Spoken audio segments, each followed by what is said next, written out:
कोल्हापुरातील हॉटेल व्यवसायाची 1918 पासून असलेली परंपरा आनंदी गोपाळ स्नॅक सेंटर, कोल्हापुरी चटकदार मिसळ आणि कोल्हापुरी वडा मिळण्याचे एकमेव ठिकाण आनंदी गोपाळ स्नॅक सेंटर। तिखट आहे पण झटका नाही, चटकदार आहे पण जळजळणारी नाही, मधुर आहे पण गोड नाही, खाल्ल्याशिवाय चव कळणार नाही। एक वेळ आपण चव घेऊन पहा। मिळण्याचे ठिकाण श्रीनाथ मच्छी ढाबा, वीर धरणावरील सर्वात जुना ढाबा, तोंडल, तालुका खंडाळा, जिल्हा सातारा। वीर धरणावर।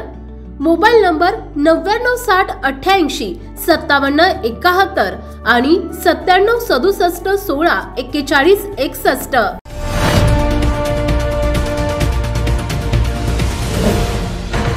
सावधान हिंदुस्तान न्यूज, ज्वलंत विचार, ज्वलंत आचार। महाराष्ट्राच्या कानाकोपऱ्यातून आणि विविध राज्यातून येणाऱ्या भाविकांसाठी तुकाराम बीज निमित्ताने जगद्गुरू संत तुकाराम महाराज यांच्या दर्शनासाठी दरवर्षी मोठ्या संख्येने भाविक देहुगाव येथे येतात। PMPML कडून 26 ते 28 मार्च दरम्यान देहुगावासाठी जादा बसेस सोडण्यात येणार आहेत। पुणे आणि पिंपरी चिंचवड शहर तसेच उपनगरातून तुकाराम बीज निमित्ताने मोठ्या संख्येने भाविक देहुगाव येथे येतात। यावर्षी बुधवारी 27 तारखेला तुकाराम बीज असल्याने नागरिकांना देहुगाव येथे जाण्यासाठी स्वारगेट, हडपसर, पुणे स्टेशन, महापालिका, निगडी या ठिकाणांवरून 26 ते 28 मार्च दरम्यान जादा बसेस सोडण्यात येणार आहेत।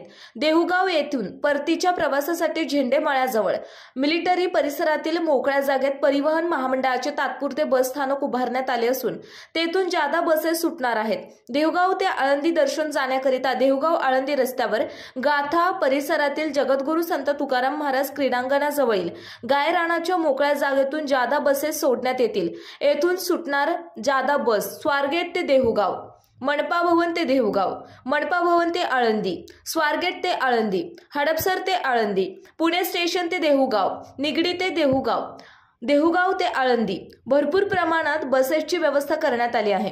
तुकाराम बीज निमित्त शहर आणि उपनगरासह ग्रामीण भागातून मोठ्या संख्येने भाविक देहू येथे येतात। भाविकांची गैरसोय होऊ नये म्हणून देहुगाव आणि आळंदीसाठी 3 दिवस जादा बसेसचे नियोजन करण्यात आले आहे। सतीश गव्हाणे, वाहतूक व्यवस्थापक, PMPML स्वारगेट।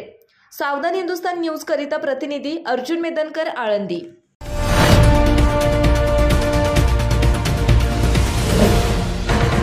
सावधान हिंदुस्तान न्यूज, ज्वलंत विचार, ज्वलंत आचार।